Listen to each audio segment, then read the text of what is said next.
Hi everybody, welcome back.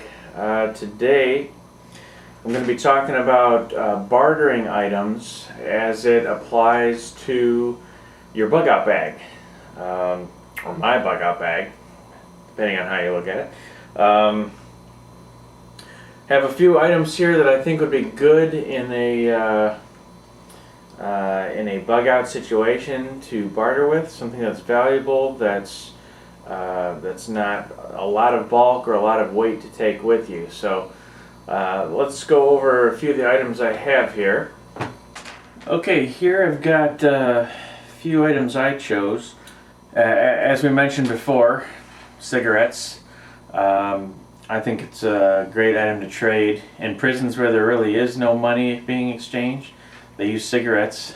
So that's a good one. They're very light. Extremely light, and if nothing else, you could make a friend if the guy's a smoker. All right, so we've also got going along with that same kind of theme, capitalizing on people's addictions, kind of. I have whiskey. I just got 4 little bottles of Crown Royal. If people need something, or it's like life is so horrible, small little pleasures like whiskey and cigarettes, I think, can go a long way towards getting you some food or whatever it is that you need at the time. Batteries. This is energy is huge. If all the plants are shut down that are making batteries and there's no more supply, you have some. People can get their small devices, their radios maybe. I think AA's are probably the most popular battery in the world, so you got a pack of 4 AA's. Now, the problem with these batteries, we're going to have to, if we're in a bug out situation where there's the post-economic collapse and everything's gone upside down, we're going to have to rely less and less on technology. But in the meantime, if you could have a little power to use that technology until it's gone, that could be worth its weight in gold. Problem here is these are heavy. These are very heavy. I haven't weighed them, but I would guess 4 ounces or more for 4 batteries. So you may or may not want to bring them. Just an idea. One thing good about batteries is that they are dual purpose. In the meantime, they can power your devices. If you decide you can do without the devices that you have that take batteries, then you can also use them to barter. So I do like dual purpose items, and I will have some backups in my bag for the things that I'm carrying. Now, everybody's saying on YouTube that silver is going to be king. Everybody's going to be exchanging silver eagles like money. It's like, oh, money's going to be worth the paper it's printed on, and that's it. And that's what I hear everywhere. Now, that may or may not happen. Silver may be worth a lot more and money be worth less, but I don't think the cash dollars will ever be worth less. They might, though. You never know. But I'm taking some silver. Here I have an eagle. I have a maple leaf, Canadian maple leaf, and then I have a Chinese panda. I'll probably just stick a stack of eagles or maple leafs or something in the bag. You got to limit the amount you're taking too. I mean, if you only have a certain amount that you can carry, you're not going to want to take 100 ounces of silver. You're gonna die tired. Yeah. As far as home prepping, now that's a whole different thing. Buy as much silver as you want. Stack as much money or gold or anything that you can. This is bug out bag bartering items. You are limited by what you can carry. So yeah, I'm going to keep it under, I'm going to say 6 to 8 ounces for actual silver content. Now, if silver goes the way they're talking, 1 ounce of silver now, one of these coins is about $40. If the dollar collapses and precious metals go through the roof, like a lot of people are saying might, this could be worth $200. This could be worth $500. It could be worth $1,000. Now, if this is worth $1,000, you're going to want a smaller denomination, or even $200. You're going to want a smaller denomination than this to carry around. So they don't really make half-ounce Eagles. They do make half-ounce Canadian Maple Leafs, I think. I know one country makes them, but that's still half an ounce. It's still a lot of money. This is what I like. It's called junk silver. These are dimes. These are 90% silver. Currently, these are worth about 25 times their face value. If silver goes through the roof, you know, one of these could buy you lunch or dinner somewhere. You know, you wouldn't have to give up one of your big, ounce coins for a meal. You know, this breaks up into smaller denominations. I think it's a little bit easier to spend. And these are widely known enough, junk silver. Enough people know that that's 90% silver, that it could be a good medium of exchange. These are more clearly marked because they say the fineness on them. But these are also very well known, so I think it would be a good option. Now, stuff like this is what I found. I was looking for stuff to trade in, see if I had anything else made of silver in my house, and I found this. This is a money clip.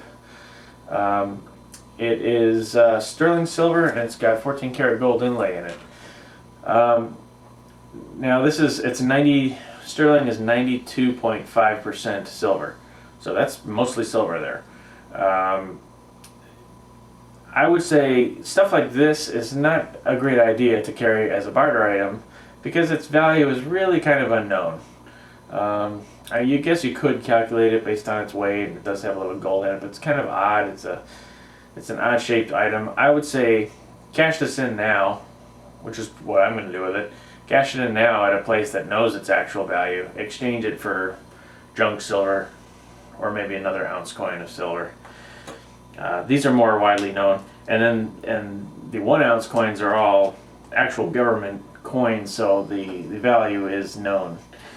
Now, for cash, for the bug out bag, I think cash is a great idea to have on hand for the bug out bag. Everybody thinks that cash, if I'm going to have to bug out, cash is going to be worth nothing. Well, not really, not necessarily, and not likely, in my opinion. Look what happened in Louisiana when the levees broke and everybody had to leave their homes. That was a bug out situation. Was cash worthless then? No. Not at all. The cash was worth the same thing as it has always been. You were just in dire straits in your local area. It may be even more personal than that. The cash, you may be in a situation to bug out where it's not the end of the world. Armageddon is not here. It's maybe your place is flooded and you gotta leave. Cash is still going to be worth what it is now. So it's always a good idea to have some cash on hand, kind of a slush fund or a petty cash. Let's say there's a credit crisis and they freeze credit accounts everywhere. Now you can't use your credit card. Cash is king. People are going to take cash, and the people with all their money in the banks, they can't get their money out, aren't going to have it. So that's a good idea to have a pile of it in your bug out bag, I think. It may just be a thing like, I got in a car wreck, I gotta pay my deductible. I need some money right now, or I need to get something fixed. Boom, you got it on hand. You just take it out of your bug out bag. The way I get some cash is every time I come home for the day, I put at least $2 in a box. If I, let's say I eat lunch and it's $3 and I normally spend about $8, I'll put $5 in a box. If I go, oh man, it'd be nice to, go out to dinner tonight, and I go, well, I'm not going to do that. Instead of spending the $20, I'm going to go home, I'm going to have a can of Chef Boyardee and a can of tuna, and I'm gonna put 20 bucks in a box, you know. So that's how I got this. It does add up. This is just several months of, you know, any extra money I get, I put it in the box. So now obviously you don't want to keep piling more and more and more cash in a box. At some point it would be a good investment to invest in something else. I figure between $1,000 and $2,000 is what I'd like to have on hand. More, you know, much more than that if you have interest accruing debts, you want to pay that stuff off first, because this isn't making you any money. It's just protection. But speaking of protection, other videos I've seen, they say ammo.